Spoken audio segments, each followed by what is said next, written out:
If you want to set up Smart Connect on the Motorola Edge 70 Fusion, first of all, we need to go to the Smart Connect app, which you should be able to find, for example, in the Moto folder in the app drawer. Or you can also find it by going to Settings.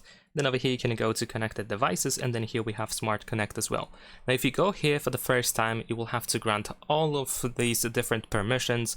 You will have to grant or agree to terms of service and privacy policy and so on and so forth. So of course you just have to go through all of these options before you have the option to, well, until you see Get Started essentially. And then you can choose to add a device by just using this button, or you can use this plus in the upper right corner to choose the device that you want to connect. It is also possible that you will be asked to sign into an account like a Lenovo ID or Moto account. It is not required to do so. You will have the option to continue without an account. So you want to choose that if you don't want to be bothered with that.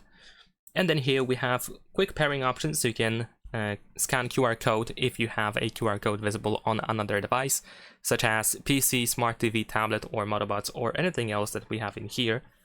Or if you, of course, don't have that option, you can just choose one of these categories. So if you want to, let's say, connect with your, with your buds, then of course you want to go over here and you will find instructions, like you will have to download a software to continue.